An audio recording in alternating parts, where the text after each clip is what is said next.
I got the horse right here, the name is Paul Revere, and here's a guy that says if the weather's clear, can do. Hello racing fans, and welcome back to another edition of Handicapper's Corner, brought to you by the Derby Bar and Grill. I'm Mike Heads along with Drew Forster. We're going to go through the Monday, October the 8th races at Hastings. We do have 8 on tap. Of course, the first post is at 1:50 as usual, 10 minutes to 2. We do have 2 $100,000 stakes races. Yep. The Ballerina for fillies and mares going a mile and 1/8, and the BC Premiers going a mile and 3/8. The boys will be running also for $100,000 to maybe crown a champion. Yes, yeah. So I love this time of year, the championship races, as Mike mentioned. 8 very solid card, good races. It kicks off in the first with a 2-year-old filly maiden special weight going 6.5 furlongs, field of 6. I went to the 5 here, Blondie. We were actually just talking about what a good year Mark Cluche's had. Yeah. And his 2-year-olds have been phenomenal. This filly just ran second behind Gifted Grey for 25 last time, but I don't think there's a giant step up here into a maiden special weight. I think she fits well. Aaron Grider and Mark Cluche very dangerous together, 42% together. It's counting all those under par wins. Blondie for me on top of Butterscotch Blend, first time starter out of the Rob Gilker barn. Amadeo Perez rides. Good works, nice 101-1 out of the gate last time, and Perez and Gilker always really tough together, so I can imagine this one can run some. Butterscotch Blend, and I threw in Commanding Notice, the Tom Bloy horse. Good second last time on Kensington Market. She's been up and down running in the futurity and tough races, but a good race last time, got a 31 buyer. I didn't want to overlook her. 5-2-4 for me. Yeah, I went to the 2 Butterscotch Blend for Lana Brindley and Rob Gilker. Last 2 works have been excellent. Daughter of Mission Impossible. This horse, certainly, I've seen the horse in the morning. She looks very good, and this isn't the toughest maiden allowance field you're going to find, and I think she looks pretty live. She does everything reasonably correct. I think she'll be tough. But the 1-horse Celerity in for second absolutely blew the start and then got bumped hard leaving there. Yeah, she was last by a mile. Rushed up to get in contention even when she was last, and then made a good 3-wide move to get into 4th. And I thought she ran perhaps a better race than the more seasoned Commanding Notice. I know there was a 5-length difference, but I think this horse has a lot more upside and perhaps maybe a little more professional. I like Barb on the second start too. She's not really a first time out. Have them really tight. They're usually run way better second out. And the 5 Blondie, I agree. This horse ran a better than looked race. The rail didn't do her any favors last time. Broke inward and raced 3 wide much of the trip. Still was a good second. Final time wasn't great, but still the track was a little deeper back then. That was about 6 weeks ago. I went 2-1-5, but I agree with Butterscotch Blend's going to be tough to beat. On to the second race. More 2-year-olds here, 7 of them. Got a couple of fillies that opted not to run in the filly race, run against the boys. We have Chrissy and Warning Bell in here. Of course, I can see why Gilkers did it. They have trying to keep the 2 fillies apart. And Chrissy, perhaps Dino wanted to keep Perez, and maybe Perez wanted to. So it's just kept them apart. I went with the 3 Salmo. This horse was a little green in his debut. A son of Revolutionary.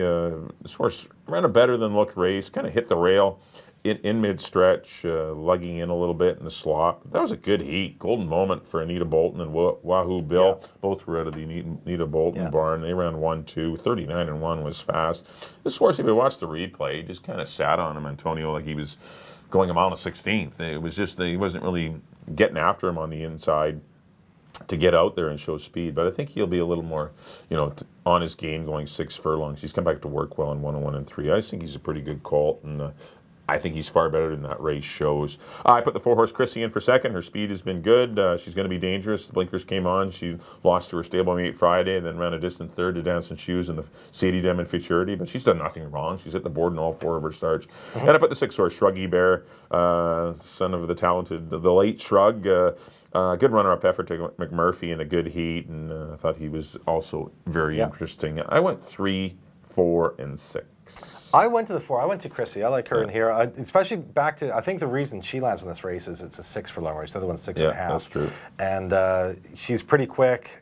I see her getting the lead and being tough to catch, as you mentioned. Third in the Sadie Diamond Futurity. Only got beat a half a length by Notice. I mean, she got beat by 9, but Dancing Shoes absolutely ran away from them, and she just got beat for second. So back into a maiden race, she should appreciate this. Chrissy for me on top of Warning Bell, another filly on the outside. The Rob Gilker barn, as you mentioned, he separated them, and he put this one in with the boys. So she's probably can run a fair bit, and the works look good too. That last 2 starts, you get a 2-year-old works in 1 minute and 4. Yeah, that's pretty nice. Pretty tidy. Warning Bell for me in second. I agree with Shruggy Bear in the 3rd spot. Good second behind McMurphy last time, and this is a horse that's starting to kind of put it together. He had a race in June and July. little break freshener, and ran very good last time under Jose Asensio. 4, 7, and 6 for me in the second. On to the third, $4,000 claimant event for 3 and up colts and geldings. Going to mile 16th, I went to the 5 Sheriff Clark. Won an 8 and on 3 2 starts ago. Then went back sprinting, which he is not as, you know, if you look at his form, he's not a very good sprinter. Now he gets back going long, in for 4. I think he fits pretty well in here. Amadeo Perez re-rides. He was aboard him when he won 2 starts back. Sheriff Clark for me, on top of We Found Gold. He ran a really good second behind Pfeiffer last out in the same heat. Over a wet fast track going a mile 16th, got a 57 buyer. And I threw in Musaka Chef. Keep talking about Mark Kluche. He's having a very good year, batting almost 30%. Guy hasn't run since June, but Mark's very good off the layoff. And for 4,000, you know, this guy kind of rolled through his conditions this year. The non-2s, the non-3s. You know, to make a case for the other 3, I thought I wanted to have Musaka Chef in my try. I went 5, 1, and 2. Yeah, I went to the one We Found Gold. Not sure where the September 5th race came from, which was dreadful. He should have won by like 10 lengths in that race. And he comes back and runs a great race. Yeah. That race would have surfaced 1 start ago. He would have won. He would have won by 10. Crushed. But still, We Found Gold ran very well last time, and I'd be tough seeing him getting beaten in here.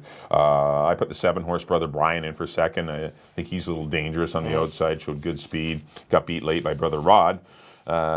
Sprinting, but his races, a couple of his races going mile 16th here were very good. Back on July 15th, that was a huge race, chasing the speed that day, and he went off and hit. I know those are against easier horses, but still, he has something to him. But he is coming back in just a week. And I put the 4-horse BC Charlie in the mix. I didn't know where to go. I don't love anyone in here, but actually I do. I like We Found Gold. The rest of them all look kind of similar to me. I went 1-7-4 in the third. On the fourth race, $4,000 claimers, non-winners of 3 lifetime, going 6.5 furlongs. I went to the 1 Liquid Metal, dropping from the 8,000 level down for 4. And freshened up, decent work. And he's got the inside, probably the fastest of the bunch. And could be tough to catch. The 7-horse Kaki's Command was given a pretty good lead last time on a very quick track and managed to run away and hide over Cruise Dancer and Desi. But things are a lot tougher than Cruise Dancer and Desi in this race. But I like him for second. I put the 5. Give me some slack. That horse got into some trouble last time. That horse is interesting. That horse bad trip. should have won, actually, that Prados Way Always Sunny. Well, maybe it should have won, but should have been right there anyway. This horse had a lot of bad luck go his way that day, and he's better than that race looks. So I put him in for third. But I didn't see a ton of speed in here. I think Liquid Metal gets the lead. Kaki's Command sits second. And Leave Me Some Slack should be just in behind him in some form. And I thought those were your 3. I got the same horses, but I did go to Give Me Some Slack off that last race. He had a brutal trip, and he was, you know, dead last. It says by like 4, and then it says by a length and 3/4. He was further back than that, and it was the kind of day where the speed was hanging on. It was tough to pass horses, and he still only got beat a length and 3/4. I think Give Me Some Slack's very live in here with Amadeo Perez. Give Me Some Slack over Kaki's Command, who's you know, had 2 impressive wins since moving to the Glen Todd Barn. Broke his maiden by 5, got his 4 and on 2 last time by almost 5 again, 4 1/4. He should be tough in here again today. And I agree, Liquid Metal, another one coming out, was 8 and on 3s. He only got beat a couple lengths by Imperfectly Reckless and a tough horse in My Grayson last time. I went 5, 7, and 1. In the fourth, on to the 5th, Fillies and Mares. This is a Ballerina championship race for Fillies and Mares, going a mile and an 1/8. Field of 7, tough to get by Reginella. She's going great guns right now, and this, you know, is her distance. Her last 2 races, both going a mile and 1/8. 1 at Emerald Downs, 1 here. Just hung on to fend off Notice the Jewel last time. That was a tight photo. It looked like Notice the Jewel might have got there, but Reginella for me, I think, is super tough. Notice the Jewel, I got to respect her. She won the distaff here and then just missed, as I mentioned, behind Reginella last time. Just a nose. It was like a head bob of who got it, but. You know, she won this race last year. She can go a mile and 1/8, and Hamill knows her well. Her in the 2nd spot, and I put Victorous in the 3rd spot. She hasn't run much this year. Only 2 starts. One of them was a win in the Monashee back here on the 14th of July, coming up the rail under Amadeo Perez. He gets a lot out of this horse. She went over to Edmonton, ran 2nd, and Escape Clause has come back to win. I went 6, 1, and 2. I had a tough time with this race. I don't really like, and this is a wide open. We've left out Top Quality. Yeah, I know, Top Quality. Touching Promise, a 2-time winner of the Ballerina. Yeah. The weather will dictate whether Touching Promise does anything. 6 wins going a mile 16 or mile and 8. But the slop is the key. She needs the rain to come. Reginald I took on top. Do I love the horse? Absolutely not. She barely hung on when getting easy fractions. It couldn't have been any easier. Touching Promise sat on her boot, the rider Rico's boot, and just never really pressured the horse. And the horse barely defeated Notice the Jewel. The track was a little deep that day, but still. Still, she's been here, maybe second time out, but still, you're taking a chalk horse here that's a heavy favorite. I put the 7 horse, Touching Promise, in for second. She wasn't beaten far at all, 2 3/4 lengths, signaling to me she's coming around. By far her best race of the She year. needed the race, yeah, exactly. She just doesn't like the summer tracks that are loose and cuppy. Yeah. When it rains and things get a little, the track gets tighter, this is when she shines, and she's a far better horse when the track is like that. So don't totally turn your nose up at her. Work. Yeah, in the slot. Barb intentionally waited for the slot. This fast track on September 29th, and she intentionally waited for the slot because she works way better over it. And I put the 2 Victress, who did win first time out, didn't beat the toughest field, Yukon Bell, and Good Luck to You, but still did it off a lengthy layoff. And came back to run in Edmonton. No luck there with the pace. It was brutally slow. Escape Clause ran off and hid. And she loves Hastings. She got up for second, but Victress runs big races. I left out Notice the Jewel. I mean, it just shows you what kind of race this is. Top quality as well. So I went 6-7-2 in a very tough ballerina. Good race, though. Race number 6, $4,000 fillies and mares here, going 6.5 furlongs. I'm going to go back to the 1, Lady Cash. Hopefully it's sloppy again. She liked the wet track. She's a big, tall filly that needs, for her to get a hold of the track. And once again, another one that's had fast tracks all the time. We love when the track's fast and everything, but it doesn't suit every horse. And it hasn't suited her, and that's caused her to get beat a bunch of times. But she looked great last time, and I'll try her with what should be a good pace duel in here. Don't Tell Judy, Halloween Queen, Arbenita Rose, Fire Beauty. Yeah, there's plenty of gas in here. So Lady Cash for me to defeat the 4, Halloween Queen, who's taking a big class drop. She did run for 25 last time. She's a regular. She's been at the $4,000 level a lot throughout her career, though, but she fits nicely here. And I put the 6 horse, Sheila's Rose, is always tough for Teddy here in for third. I went 1, 4, and 6. I did go to the 4, Halloween Queen. You look, she's down for 4, she's been winning.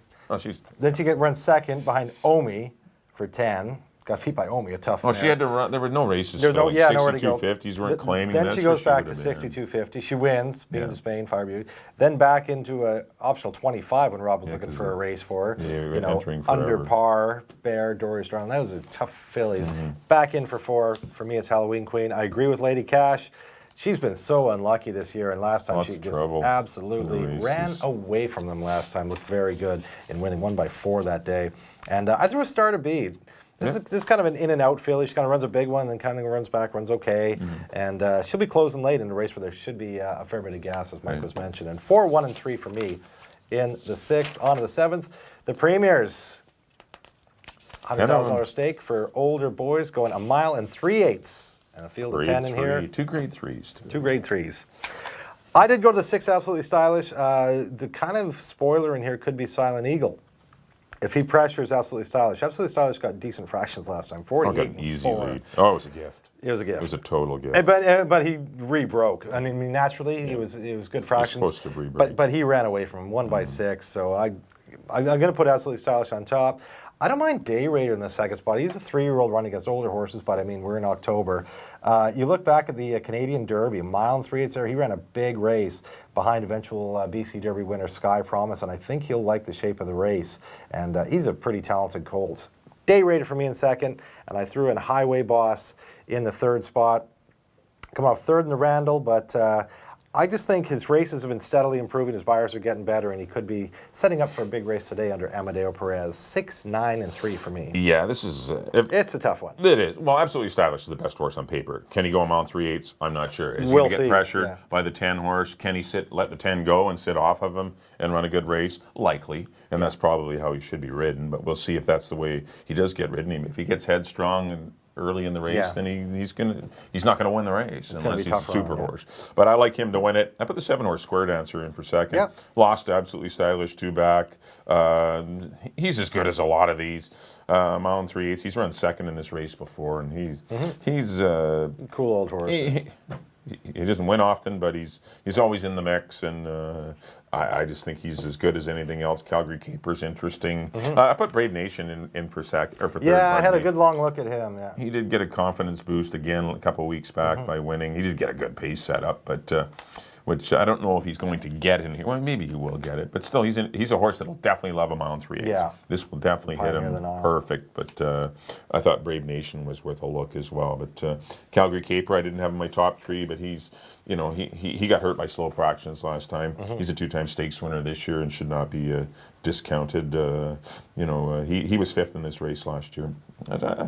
Silent Eagle, Sharp. I don't know. There's some nice little horses in here, and you know, we can't touch on them all, but It's going to be a good race. I went 6, 7, and 8. I would go deep in my pick 4 Yeah, in that ticket, in that race.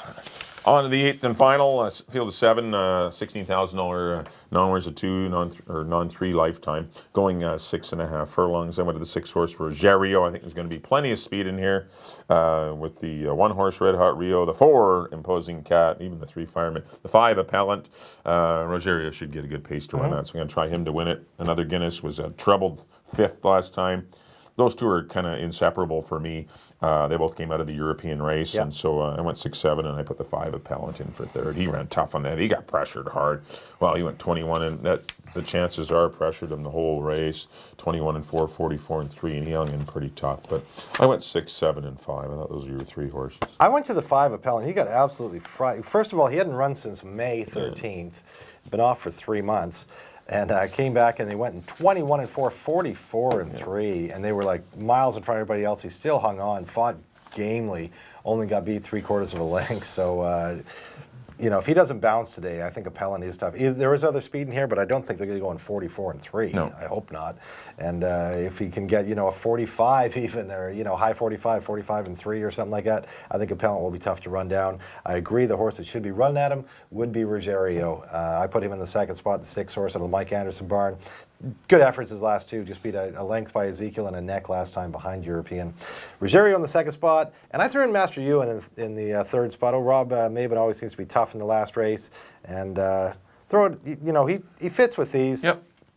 I mean, last time he got beat by 9, but Silvertown won by 7.5, so he didn't get beat far for 2nd.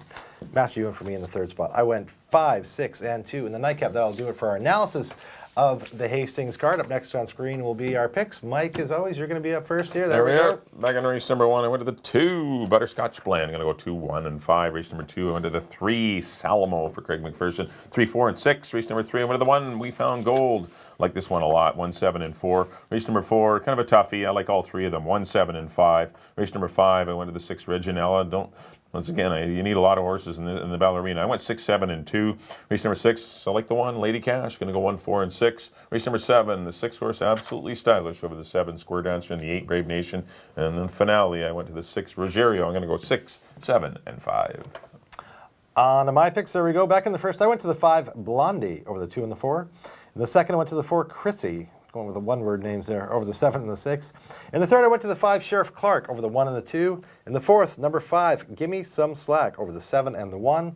In the 5th, the Ballerina, I agree with Mike, but it's no lock, that's for sure. Number 6, Reginella. I put her over the 1, Notice the Jewel, and the 2, Victress. In the 6th, I really like number 4, Halloween Queen, over the 1 and the 3. The 7th, the Premiers. I'm on the same horse as Mike here again, but we're not totally in love with them, right? Well, It's pretty, these the are mile tough 3 races. is tough, and Tough could be races. pace. I don't know. But I agree. I went with the 6, Absolutely Stylish. Over the 9, the 3-year-old Day Raider, and the 3, Highway Boston. In the nightcap, I went to the 5, Appellant. Hoping he doesn't go too fast on the head end today. Number 5, Appellant, over the 6 and the 2. Well, that'll do it for this edition of Handicapper's Corner. Once again, just a couple more racing days left. Yes. Next more Saturday and weekend left. Sunday. October 13th and October 14th will be the final 2 live racing days at Hastings. I'm sure we'll be keeping you busy those 2 days. I'm sure they'll race as many races as they can, and that I'm pretty sure that's the game plan. As many as we can fill, Everything I think we'll that'll be fill running. will go, yeah. Everything goes. Okay, thanks everyone for tuning in. Enjoy and happy Thanksgiving to everyone Yes, as well. of course, Before yes. we leave, hopefully the day goes well for you. But once again, happy Thanksgiving. On behalf of Drew, thanks for tuning in. We'll see you next time at the Derby Bar and Grill for Handicapper's Corner.